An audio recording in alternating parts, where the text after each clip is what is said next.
Continuando nossa aula, aula 5, existe uma estrutura do ato livre. Um primeiro ato interno e o ato externo. Esse ato interior da vontade é que vai determinar toda a minha ação externa. Então, no primeiro momento, há uma vontade que me leva ao fim último. Então, toda vontade tem o desejo de um fim. Então, é uma inclinação natural a alguma coisa. Então, toda a minha vontade me leva a um fim. Esse fim pode ser, como já dissemos, né, particular ou absoluto, que o absoluto é o bem, Deus, e o particular é o bem, né, egoísta, um bem apenas próprio. Então, por isso é uma privação de um bem aos outros. Então, esse ato, aquilo que constitui primeiro o ato interior da vontade, começa como uma tendência percebida da inteligência, é verdade, né? E que é analisada e constituída através de um ato interior. Começa pela vontade, passa ao fim último informa todas as minhas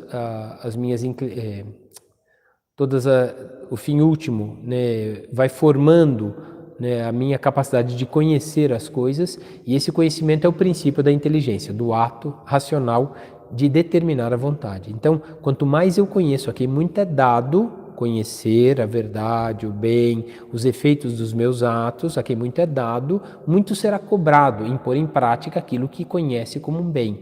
Por isso, quando eu conhecendo a verdade não cumpro, né, na verdade é um ato de transgressão ainda maior. Então, por isso que aqui muito é dado, muito será cobrado, porque foi dado como um direito e é cobrado como um dever. Então, o cumprimento dos nossos atos, na verdade, é uma mobilização de todas as nossas energias necessárias para seguir uma ação exterior, um ato voluntário, onde eu quis fazer isso. Então, esse querer fazer me leva ao bem ou me leva ao pecado. Então, quando eu não cumpri bem as coisas, mas apenas um bem particular, a minha vontade. Então, é um ato de eleição. Então, essa estrutura essencial própria da minha ação voluntária, ela é plena de um ato, de uma ação eletiva. Eu escolho, eu estou elegendo aquela função. Então, é preciso determinar, né, uma meta para identificar todas as nossas eleições ou escolhas. Eu tenho que escolher o que eu estou escolhendo, o que estou fazendo, o que eu estou buscando. Essa é uma deliberação, é uma escolha livre. Por isso que quando caímos no pecado, dizia, mas eu não sabia. Todos nós sabemos o que queremos, né? Eu não sabia, a não ser que haja um impedimento voluntário, que é isso a gente vai ver daqui para frente. Mas todos os nossos atos, nós sabíamos, e nós deliberamos sobre ele. Nós quisemos, foi um ato voluntário, né? Só o involuntário que não, mas praticamente 99% dos nossos atos são voluntários. Dificilmente a gente é preso por um ato involuntário, um ato contra a vontade, né? Então, a liberdade, portanto, é um domínio de si, dos próprios atos. Quanto mais eu domino os meus atos, mais livre eu sou. Livre dos efeitos maus, livre dos efeitos contrários à vontade divina. Por isso é preciso lutar constantemente e cumprir bem essa vontade, né? É preciso ter, né? A liberdade é domínio dos seus próprios atos. A possibilidade de pecar não pertence à essência da liberdade. A possibilidade de pecar não pertence à essência da liberdade. Uma pessoa que peca, ela não tem liberdade para pecar. Ela usou de livre-arbítrio, mas ela não pertence à essência da liberdade, a possibilidade de pecar. Como afirma, né, no próprio livro que acompanhamos, é isso. A possibilidade de pecar não pertence à essência da liberdade. Portanto, o ato livre é sempre um autodomínio, né, diferente da autonomia. A autonomia é quando eu quero fazer tudo e eu sou a referência da lei. Qualquer autonomia, eu, nomos, lei. Então, autonomia, eu não tenho autonomia para fazer o que eu quero, porque autonomia, eu sou a medida da lei. Eu tenho autodomínio sobre mim quando eu sigo uma lei que já foi inscrita internamente no meu coração e ela está externamente gravada na sociedade. Então, existe uma lei né, da sociedade, uma lei humana, uma lei civil, existe uma lei divina, uma lei eterna e uma lei natural, que estão escritas em mim. Eu não posso ir contra uma lei natural, não posso ir contra uma lei interna a mim. Então essa lei, na verdade, é um autodomínio. Eu tenho que dominar a minha vontade, que muitas vezes quer transgredir a lei. Qualquer transgressão da lei não tem a ver com um ato de liberdade. Tem a ver com um ato, na verdade, de escravidão. Por causa de um desejo, por causa de uma imoralidade, por causa de uma vontade própria, a pessoa perde a liberdade, né? Então ela vai contra a liberdade exatamente por essa situação. Por isso, a liberdade é o poder de endereçar os próprios atos. Essa é a perfeita liberdade, ou seja, em que a pessoa, num ato interno, onde há uma deliberação da minha vontade e da minha inteligência que me determinam a escolher o que é certo, isso é um ato de liberdade, porque o efeito dos meus atos serão bons para todos, ainda que não gostem, ainda que seja uma correção, né? Mas será bom. É uma mãe que corrige o filho não gosta, mas é bom que a mãe corrija, né, e eduque e oriente os filhos. Então, é sempre um ato bom. Qual é o papel do pai e da mãe? Educadores. Então, são os primeiros educadores da nossa vida. E se aprendemos o que é bom, né, ainda que não concordemos, ainda que não queiramos, porque aí cai a autonomia, eu quero fazer a minha vontade, e o que acontece muitas vezes, por isso que às vezes as pessoas dizem, né, que a juventude é uma juventude transviada. Por que é? Está desviada do caminho de perfeição, ou seja, ela está querendo um autodomínio, afirmar-se sobre a lei dos pais, quando ela deveria ter um autodomínio sobre a própria vontade e participar. Agora que ela só teve direitos, agora ela tem que aprender que tem deveres. E os deveres a tornam um perfeito cidadão, um perfeito pai, uma perfeita mãe. Então esses deveres é o que tornam ele perfeito. Então o cumprimento para ser um bom pai tem que cumprir o papel de pai. E ele será um bom pai se cumprir os seus deveres. A mesma coisa a mãe, a mesma coisa um político, a mesma coisa um funcionário, a mesma coisa um patrão. Né? Então é um perfeito ato de liberdade, uma perfeição, né, de um autodomínio. A liberdade, portanto, é um poder de endereçar os próprios atos. É a capacidade da criatura espiritual de mover-se a si mesma voltada a um fim. E qual é esse fim? Senão o bem da sociedade. Amar a Deus sobre todas as coisas, porque essa ordem da inclinação natural do ser humano a um bem absoluto, né, e ao mesmo tempo o bem da sociedade, que é o cumprimento desse bem absoluto na sociedade, é a semelhança com Deus. Então, Deus quer deixar ao homem, nas suas mãos, o seu próprio conselho. O homem precisa aprender que ele precisa participar daquilo que é bom. E é um dever para o homem, e é a sua capacidade, e o torna melhor. Um médico só é bom médico se ele cumpre todas as regras e todas as normas dedicadas a salvar as vidas.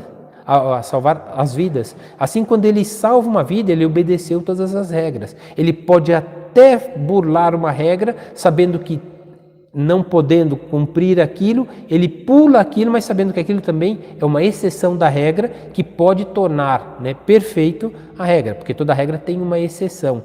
Agora, qual é a exceção que torna mais perfeito? A exceção normalmente não é uma coisa mais fácil. A exceção para burlar a regra, não. A exceção é o que é permitido agir para tornar mais perfeito a regra. Isso sim é epiqueia, né? Quer dizer, a perfeição da lei. Quer dizer, se tem uma brecha na lei, para cumprir melhor a lei, aí sim é possível. Ou seja, seria o pleno cumprimento da lei de qualquer jeito.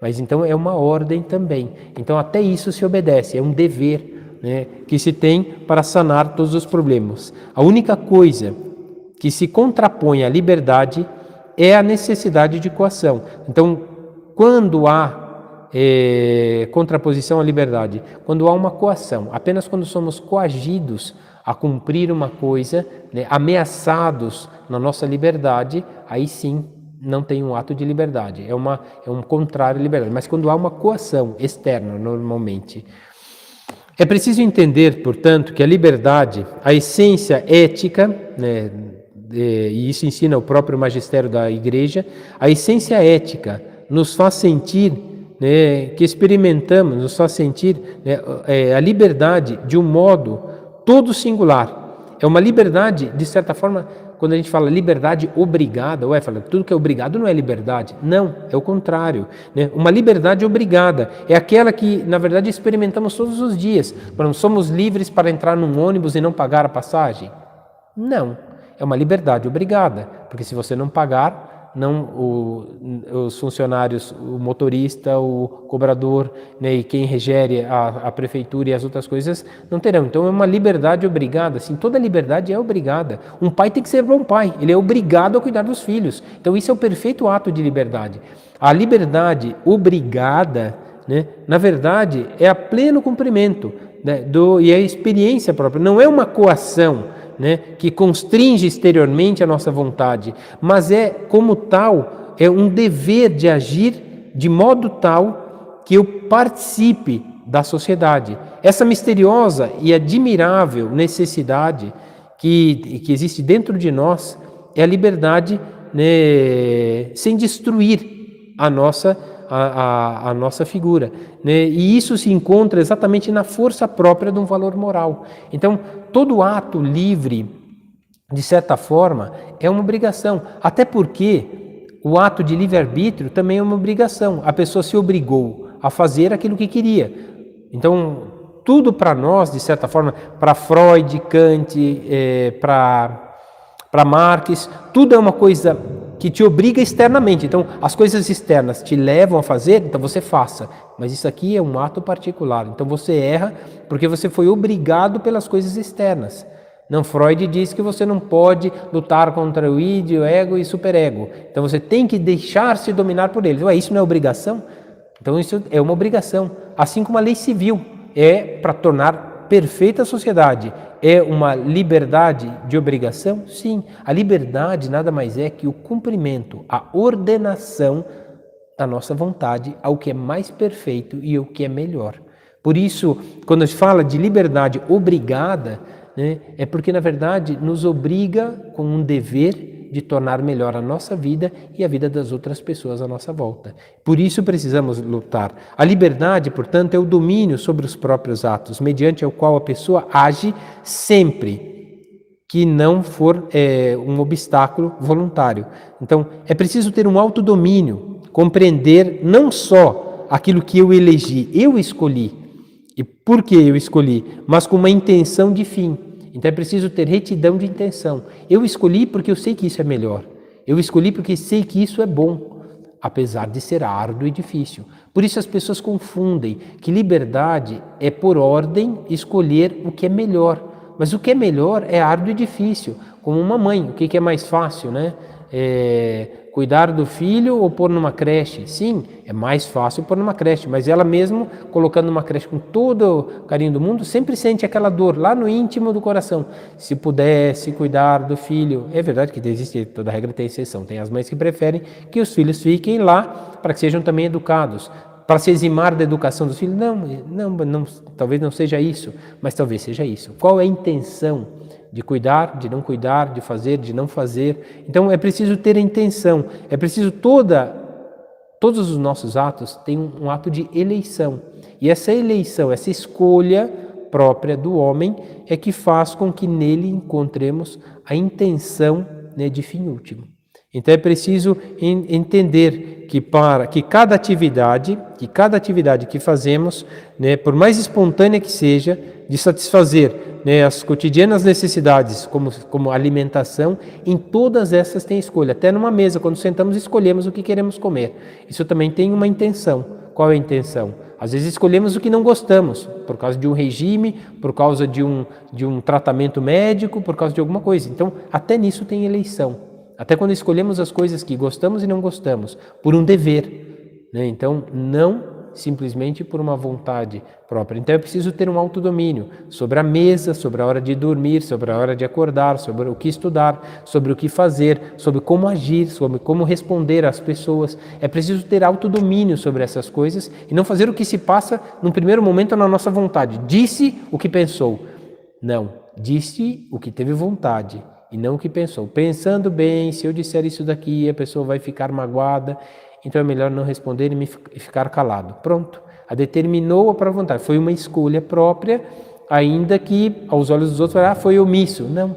É melhor, às vezes, não falar naquele momento de raiva, de angústia, de dor, né, de desespero, que poderíamos falar coisas que não condizem com tudo o que pensamos. Com a nossa fraqueza, sim. Com a nossa limitação, sim. Com a nossa debilidade, sim. Mas nem sempre as pessoas querem ouvir o que é debilidade. Elas querem que a sociedade tenha um progresso e seja edificada. E ela vai ser edificada através das nossas intenções, daquilo que escolhemos todos os dias. E isso é sempre difícil. Em definitiva, o que Deus quer do ser humano é exatamente isso, né? Assumindo uma disposição, né, própria, né, ele cumpra a vontade do Pai, né, assim na terra como no céu, não cumprir bem. E Cristo veio mostrar exatamente isso, que é sumamente livre e próprio o momento de suprema subordinação e obediência à existência do amor salvífico do Pai, no momento da sua morte. Então, quer dizer, no momento em que Cristo foi obediente até a morte de cruz, ninguém o obrigou. Ele escolheu para salvar toda a humanidade. Então, nisso tem um ato de amor supremo. E é exatamente o que faz um pai e uma mãe quando cuidam dos filhos. Quer dizer, é um ato de amor supremo. Se dedicam tanto a trabalhar, a cuidar, a educar os filhos, e o que recebem dos filhos em troca? Não tem salário, não tem às vezes nem gratidão, não tem às vezes nem correspondência, mas fazem por amor, porque amam. Na verdade, é uma obrigação? Sim, o amor nos obriga. Quando alguém casa, ele é livre para casar? Não, ele está sendo impulsionado e quase obrigado por um sentimento muito maior do que ele gostaria e muito maior do que ele poderia assumir. Por isso, normalmente, se tem medo, né, de responder à vocação sacerdotal, à vocação religiosa, à vocação matrimonial. Sempre se tem algum medo. Por quê? Porque sempre é imposto a nós a entrarmos nesse projeto, e esse projeto vai tornar a nossa vida mais eficaz e nesse perfeito amor. Por isso Cristo nos chama a sumamente, né, a um ato livre, próprio, no momento de suprema subordinação e obediência. E quando ele cumpre, garante a ele mesmo e à sociedade os direitos. Então, os seus deveres de cumprir plenamente a vontade do Pai, o fim último e o bem, geram nele uma luta interna, mas a ação externa gera na sociedade um bem. E isso tudo acarreta para nós, né, na lei da física, né, a toda ação existe uma reação. Se há uma ação boa no mundo, a reação normalmente virá, talvez não na mesma medida, mas sempre virá um bem. Aprenderemos das coisas que vivemos. Mas se agimos mal, normalmente a reação de uma maldade acarreta também uma maldade, a não ser aqueles que correspondem e, como afirma Nosso Senhor, amar os inimigos, aqueles que agiram mal, devemos perdoá-los, devemos amá-los. Então, diante de uma ação má, diante de uma desordem, de uma escolha errada, de um egoísmo, de uma falta de autodomínio, mas uma autonomia em fazer aquilo que quer, eu sou assim, numa teimosia egoísta, né, e ao mesmo tempo soberba, né, destrói talvez a convivência da sociedade, e que aqui nesse momento é corrigida exatamente pela subordinação ao amor, que é o pleno cumprimento dos deveres e da lei, para que garantindo os direitos a cada um de nós, garantiremos também o direito à sociedade, de um bem absoluto. E essa é a luta constante que o homem deve fazer. Portanto, a liberdade é um autodomínio. A liberdade não é indiferença da vontade, né? Não é que vamos matar a nossa vontade. Não posso fazer o que eu tenho vontade. Isso é uma sublimação, né, dos meus desejos, como Freud afirmava. Não é uma sublimação dos meus desejos da minha vontade. A liberdade não é indiferença da vontade, mas é autodomínio do homem. Eu não posso fazer o que é. Um homem casado com uma pessoa mais linda do mundo tem a tentação de olhar para as outras pessoas e desejá-las. Mas está certo? Não. Então ele tem que ter um autodomínio e lembrar-se daquele pacto de amor que ele fez com aquela pessoa e desejá-la e não desejar as outras, apesar da beleza das outras pessoas. Então o homem tem que dominar sobre si. Então é um autodomínio, né? Não é indiferença da vontade. Vontade sim, tentação temos, né? Quem tem diabetes não pode doce, mas basta olhar para uma mesa de doce ou entrar numa padaria, vai ter tentação. Ele tem que ter autodomínio. Como diz como diz São Paulo, né, tudo me é permitido, mas nem tudo me convém. Então, quer dizer, as coisas são permitidas exatamente porque vivemos no mundo, e é uma limitação humana. Quando escolhemos o que é errado, acarretamos ao mundo um mal, um bem particular apenas para nós e privamos o mundo desse amor. Por isso é preciso lutar. A ação moral de obrigação não é eliminação da liberdade, mas pelo contrário, a obrigação sobre uma lei, uma regra que está escrita em nós, na lei natural, na lei humana, na lei eterna, na lei externa, que são a lei civil, a lei eclesiástica, né, as leis de trânsito, todas essas leis são uma obrigação e nos tiram a liberdade? Não, para perfeita harmonia. A obrigação é uma perfeita harmonia. Eu não posso fazer aquilo contrário do que eu sou. Eu preciso viver uma perfeita harmonia. Portanto, existe um desejo de felicidade. Toda minha vontade se funda na atrativa da verdade e do bem. Então, todo mundo quer conhecer a verdade. Todo mundo quer estar na verdade. E, às vezes, por causa do egoísmo, falsificamos essa verdade, fazendo do nossa vontade própria a verdade. E ali não está a verdade. A verdade não está em nós, mas em Deus e numa lei que está gravada em nós. Por isso temos que obedecer aquilo que nós, de verdade, já trazemos em si.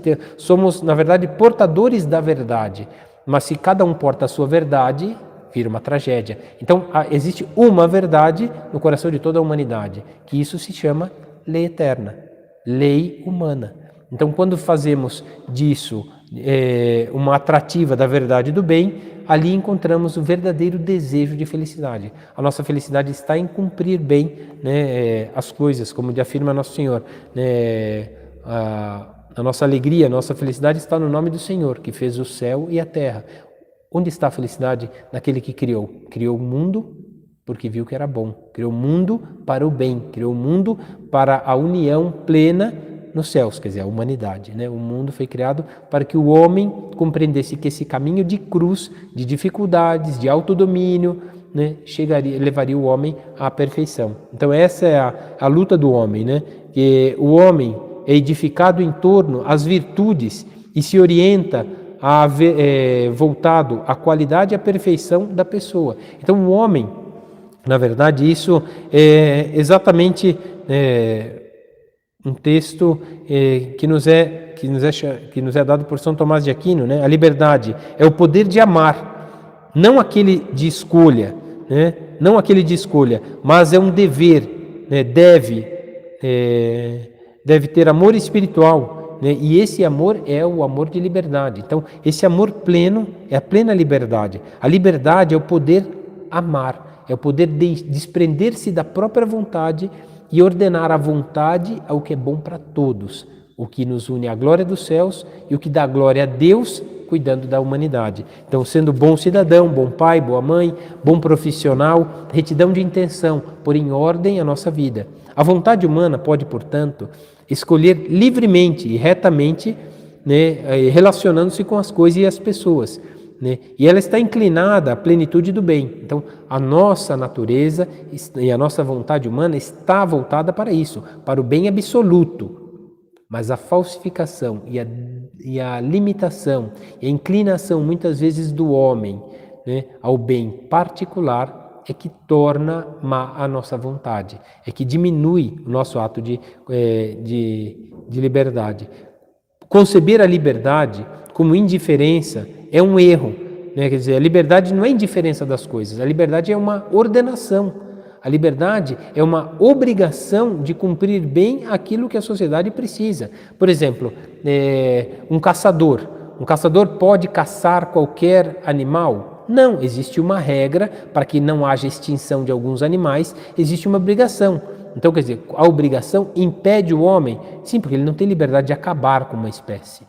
É preciso preservar as espécies. A questão da ecologia, quer dizer, tudo isso é importante, porque tem uma regra e uma ordem. Então, quando o homem sabe preservar a sociedade, como não preservar também a humanidade? É preciso também ter esse amor à humanidade para preservar a sociedade e e também a natureza. Então não adianta preservar a natureza e ter indiferença com o humano.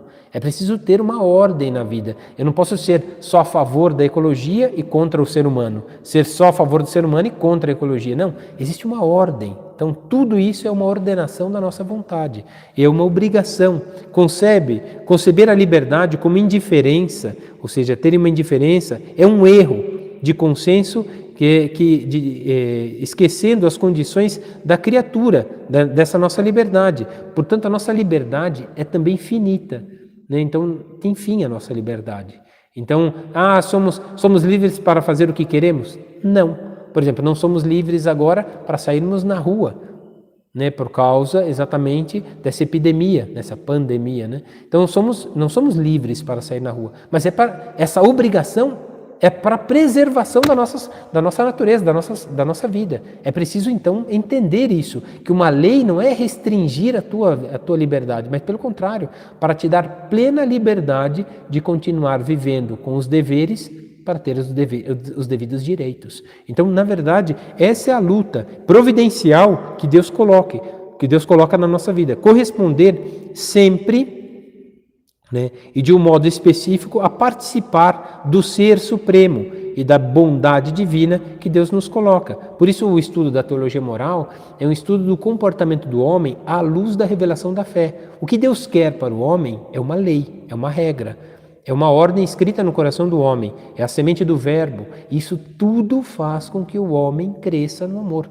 Então essa é a luta que o homem deve travar todos os dias, né? Essa luta cooperando com Deus, cooperando no plano de Deus, da providência divina. Nós somos um reflexo da providência divina. Deus, quando criou o homem, quis que o homem, à sua imagem e semelhança, garantisse ao mundo o amor de Deus.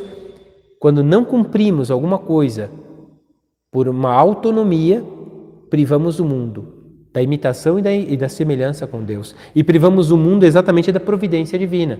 Quando, na verdade, diz o Catecismo da Igreja Católica, que o homem que Deus age por causas segundas, através dos homens, através da humanidade. Deus quis que o homem participasse da divindade de Cristo. Por isso os sacramentos, né, quando recebemos o batismo, somos inseridos em Cristo, para vivermos a vida de Cristo, para amarmos como Cristo amou, para obedecermos como Cristo obedeceu, para com uma plena liberdade darmos a nossa vida no trabalho, no amor, na caridade para com as pessoas. Então, assim se vive um autodomínio. As nossas potências, porque somos capazes, somos limitados, mas temos potência para melhorar e colocar em ato as nossas vontades e a nossa inteligência, né, as nossas potências, né, nós as recebemos de Deus, vontade e razão.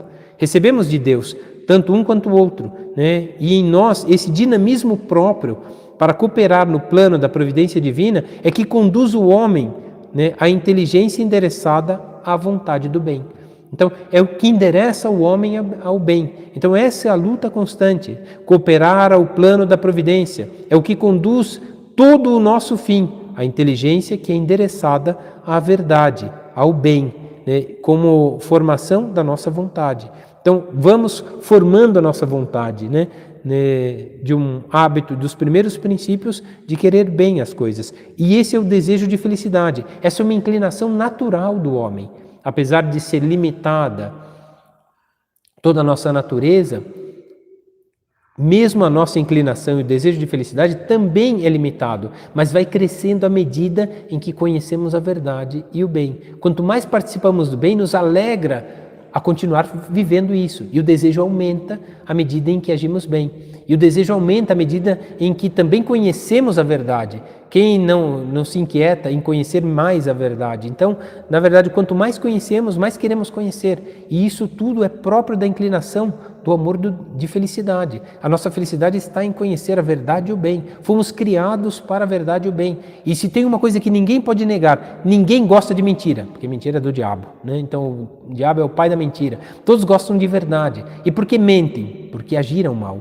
A mentira é para preservar a própria imagem. Tudo fruto do orgulho. Então é preciso viver a verdade. E quando cumprimos bem os deveres, não devemos nada a ninguém. Quando cumprimos os nossos deveres, garantimos os nossos direitos. E qual é o nosso direito? Da felicidade. de vivermos a verdade, porque fomos verdadeiros, fomos sinceros e vivemos o bem, vivemos a caridade para com os outros. Agora, viver a caridade, né, que é esse bem, viver, né, a verdade, isso é árduo e difícil. Por isso Nosso Senhor colocou como se fosse um peso de uma cruz. E essa cruz que temos que carregar, na verdade, talvez seja um peso para lembrarmos, quer dizer, que nós não somos a medida da nossa vida. A medida da nossa vida tem que ser mais alta.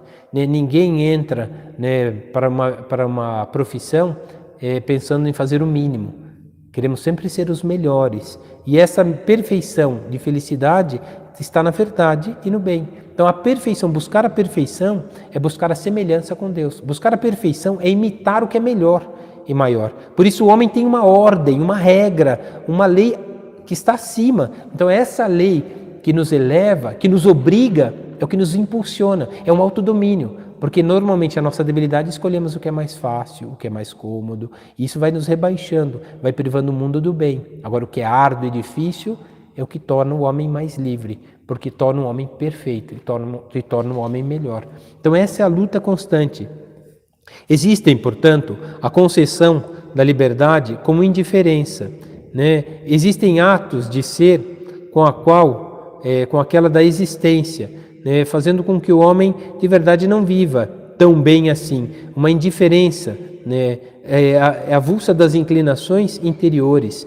Então isso é um dinamismo intrínseco também que acontece da lei, deriva, né, de um empobrecimento metafísico, ou seja, de um empobrecimento daquilo que é a perfeição do homem. Por exemplo, uma criança tem as capacidades, é lógico, tirando algumas exceções, todos nós nascemos sem andar, sem falar, sem escutar, sem ver, né? Aprendemos sem muitas coisas, mas o homem na sua capacidade potencial foi aprendendo.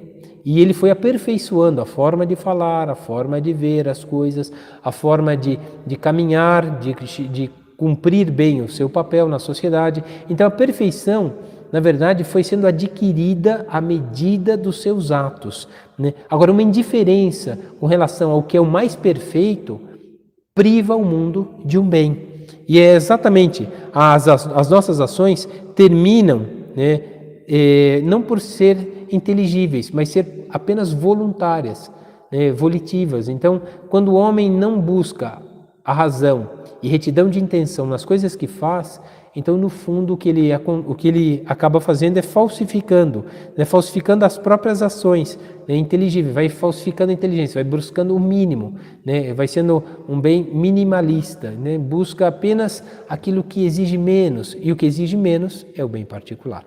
Por isso, se erra, exatamente numa indiferença daquilo que é um dever, que é uma obrigação de cumprir e que te torna perfeito na verdade e no bem. Portanto, o homem aperfeiçoa essa vontade à medida em que busca Deus. E nesse modo, Deus é o autor dos meus atos. Nele está a verdadeira responsabilidade. Os meus atos são, né, de acordo com a vontade divina. E esse ato de ser é o que nos associa à vontade divina.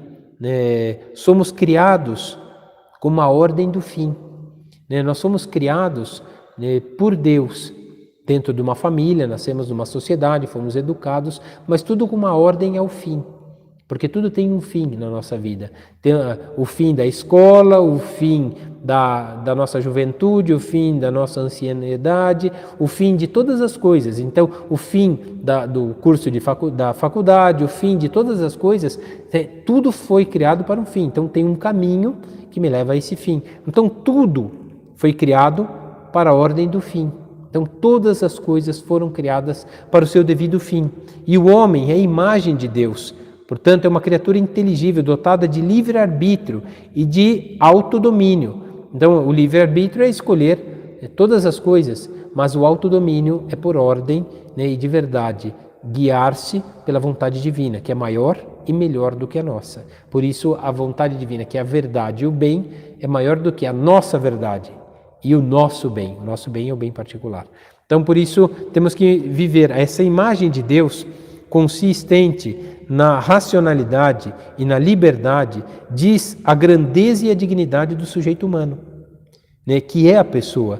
Mas esse sujeito pessoal é ainda assim uma criatura na existência do mundo, e ela tem limites. Portanto, até a nossa vontade é limitada. Até o nosso bem que fazemos não é nem o bem supremo, mas é uma participação do bem que é Deus.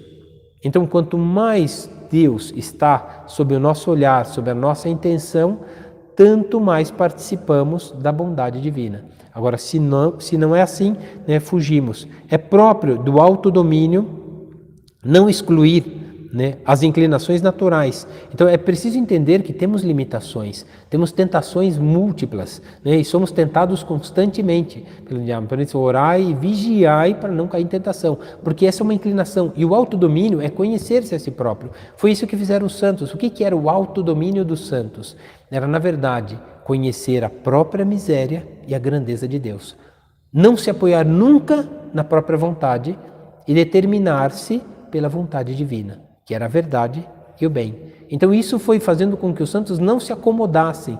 E o grande esforço de carregar o peso de uma cruz tão grande, fez com que esses homens e essas mulheres de Deus vencessem a própria limitação. Não, a limitação ainda continuava, mas quanto mais participavam em cada ato, tanto mais cooperavam e participavam da bondade divina. E nisso era a alegria deles, porque faziam coisas que eram muito maior, talvez nessa hora que se superaram e viveram como o verdadeiro super-homem do Nietzsche, né? Viveram não porque apoiados em si, na sua limitação, mas cumpriram com perfeição, porque entraram num dever que os tornou livres de qualquer, né, efeito dos seus atos, porque cumpriram a vontade divina. Então essa é a perfeição humana. É próprio do autodomínio não excluir a nossa inclinação natural, né, que muitas vezes é limitada. A liberdade do homem e a lei de Deus não se opõem. A liberdade e a lei de Deus, isso está na Veritatis Splendor, né, no número 17, no parágrafo 17, vai dizer isso. A liberdade do homem e a lei de Deus não se opõem, mas ao contrário, se chamam vice-versa. Então o que acontece? Quando a liberdade do homem busca a lei de Deus, quando a liberdade encontra uma lei que o torna perfeito, ele vence a limitação humana e se assemelha a Deus. Então, a vontade, né, a liberdade do homem e a lei de Deus são feitas uma para se unir à outra. Por isso, quando fomos criados com as virtudes cardeais, né, prudência, justiça, né, fortaleza, né, e a prudência, a justiça, a fortaleza e a temperança. Todos nós nascemos com elas e elas podem se aperfeiçoar em nós, mas quando recebemos através dos sacramentos a fé, a esperança e a caridade, eles aperfeiçoam, se encaixam perfeitamente. E nessa perfeição e nessa ordem, né, nessa ordem divina, nessa lei divina, somos aperfeiçoados na nossa lei natural. Então, a lei natural foi criada pela lei eterna. Então, quer dizer, uma não se contrapõe à outra. Pelo contrário, a lei natural, lei humana, precisa da lei divina como regra para excelência daquilo que é a perfeição humana. Então, o homem pode aperfeiçoar-se? Sim. Exatamente, despojando-se de si, ele se aperfeiçoa. Despojando-se da própria vontade, ele se torna melhor. Porque o que o torna pior é a limitação humana. E quando ele reconhece a sua limitação, ele cresce na perfeição. Essa é a luta que o ser humano tem que travar todos os dias. É uma luta constante. E por isso, pedimos a Nosso Senhor essa capacidade de compreender a vontade divina. A estudo da teologia moral não é outra coisa, senão o estudo do comportamento humano à luz da revelação divina, que revela ao homem quem ele é de verdade, amado por Deus a tal ponto que Deus deu a sua vida por ele. Então, aquele que ama de verdade, aquele que quer viver a perfeição, dá a própria vida pelos seus. Os seus deveres o tornam melhor na sociedade. E essa é a luta constante. E é por isso que o homem tem a capacidade, né, a possibilidade de fazer o mal também está no homem, por causa do sinal, da limitação da liberdade criada. Então o homem tem uma liberdade e é preciso entender. A liberdade do homem é em caminho, não é uma liberdade plena, não é como a liberdade de Cristo, a plena, a perfeição, da humanidade, né? O que acontece é que no homem há uma limitação, e essa liberdade é um caminho. Ela pode crescer ou pode diminuir. As nossas capacidades podem crescer ou diminuir. A nossa inteligência pode crescer muito e diminuir, às vezes, por uma debilidade, uma falsificação ou até uma doença. Então, tudo em nós pode aumentar, porque é um caminho que pode só crescer, progredir e melhorar, mas pode também, num determinado momento em que se não vive com perfeição, né, se paramos de caminhar, atrofiamos, né, se paramos de falar, nos atrofiamos, se paramos de estudar, atrofiamos também o nosso conhecimento. Tudo que fazemos em progresso, em via, em caminho da perfeição, é o que é melhor, mas quando paramos, diminuímos a nossa capacidade. E esse comportamento é um risco de uma escolha de um bem aparente. Quando escolhemos o bem aparente é quando deixamos de trilhar um caminho e pegamos um outro caminho errado. Quando na verdade somos chamados a uma conversão, a conversão direta, quando tem a vontade humana, uma limitação, uma fraqueza. Não, mas a vontade divina, a lei, aquilo que me pede Deus como um dever, como uma participação da sua bondade e seu amor, é um caminho de conversão, não meu, mas um autodomínio, e por isso uma conversão. Então eu participo da minha salvação, mas quem me salva é Deus.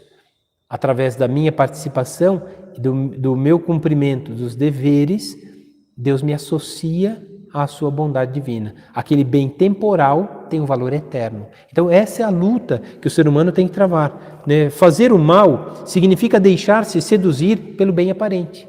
Então aquilo que é prazeroso, agradável, fácil.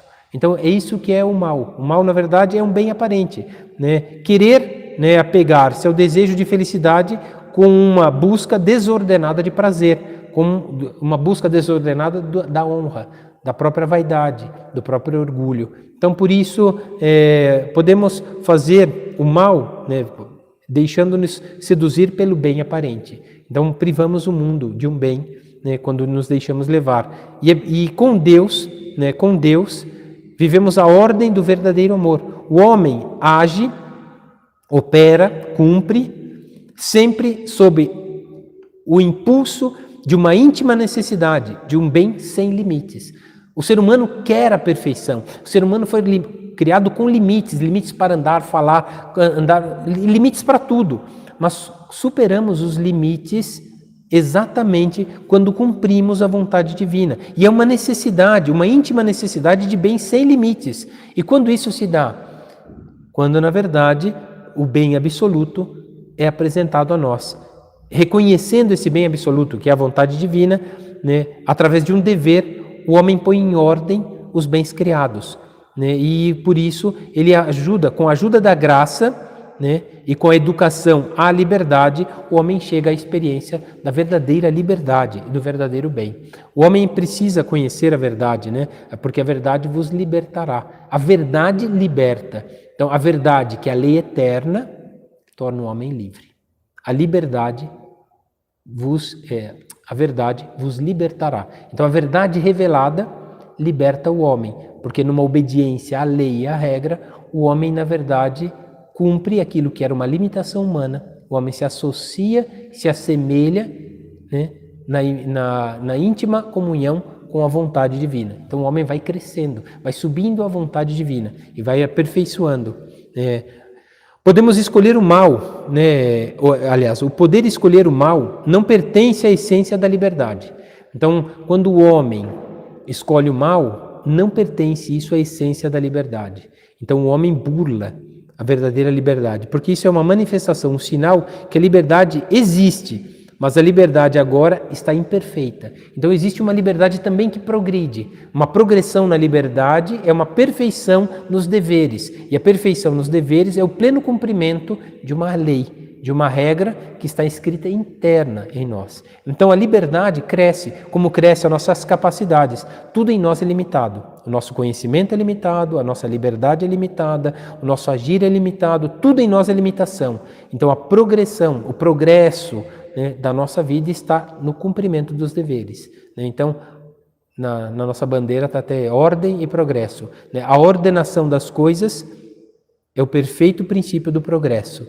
Então, o progresso se dá né, se dá conforme o progresso, se põe em ordem todas as coisas. A ordem e o progresso se estão exatamente nisso, na perfeição, de pôr em ordem o que está limitado. Por isso, tudo em nós é limitação, tudo em nós é um processo, e é um processo de autodomínio, né, para progredir na vida espiritual, na vida material, em todas as coisas é um progresso. Então, temos que crescer. Existe, portanto, uma escravidão da liberdade, que é a causa do pecado. Por causa da limitação da liberdade em excluir-se de alguns deveres e de algumas leis. Então a liberdade, ela é limitada. Então ela cai exatamente nesse processo.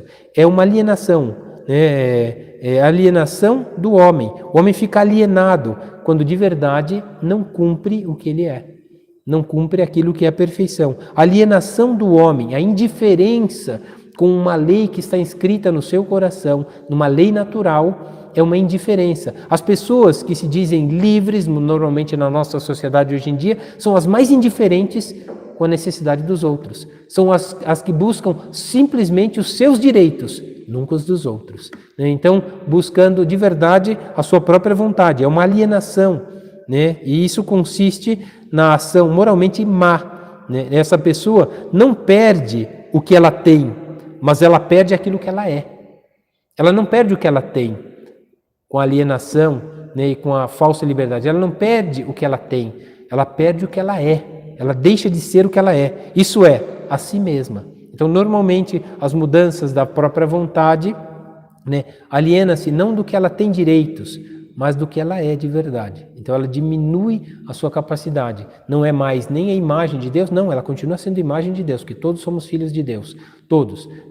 Pelo batismo somos inseridos em Cristo, mas Deus ama a todos, sem exceção. Deus não distingue ninguém, do maior pecador, né, ao mais santo, Deus ama a todos. Agora, aqueles que buscam a santidade, a perfeição, na obediência, na plena liberdade, na superação e no progresso das limitações humanas, esses se assemelham a Deus. Os outros, numa falsificação de verdade, numa alienação, eles perdem não só o que eles têm direito, mas eles perdem o que eles são. Né? De verdade, eles mancham. Eles não se assemelham a Deus, mas ainda mancham a imagem de Deus na sua própria vida.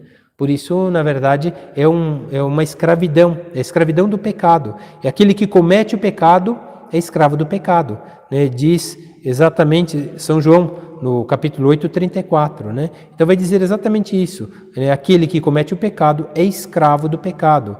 E quanto mais se faz o bem, tanto mais se torna livre. A liberdade é a capacidade de aperfeiçoar, de progredir naquilo que era uma limitação humana. Isso é liberdade. O homem é livre para desenvolver, melhorar, progredir a sua capacidade humana. Isso é ato de liberdade. Agora, ele diminuir o que ele é, isso é uma escravidão, porque é uma limitação. Eu não quero dar ao mundo mais, não quero progredir, quero ficar no jeito que eu estou. Eu sou do jeito que eu sou.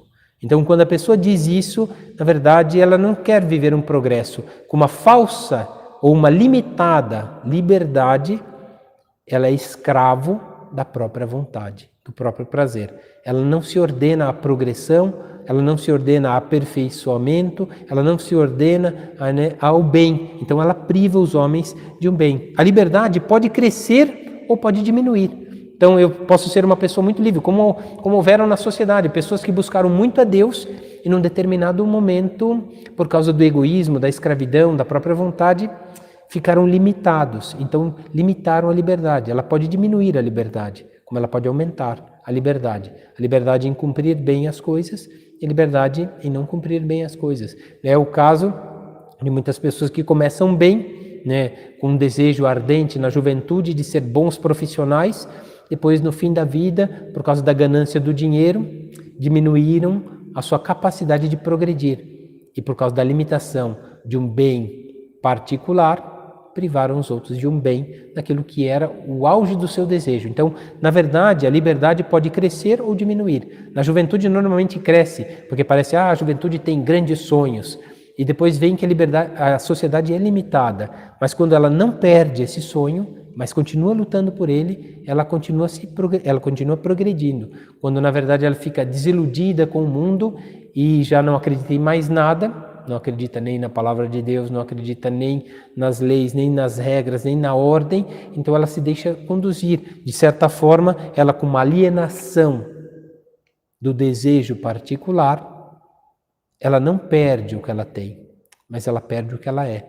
Aquilo que começou tão bem, numa vocação tão bonita, se perdeu. Isso acontece na vida profissional, isso acontece na vida matrimonial, isso acontece na vida sacerdotal, né? Quantos padres se perderam, quantos bispos se perderam, quantos maridos e esposas se perderam, quantos profissionais começaram tão bem, quantos políticos começaram bem e depois terminaram mal, exatamente por causa da ganância. Aquilo que era liberdade, um progresso de querer melhorar, ajudar a sociedade, um dever, cansaram-se do dever. Escolheram o que era mais fácil, mais cômodo e ficou alienada a sua liberdade, ou seja, diminuiu.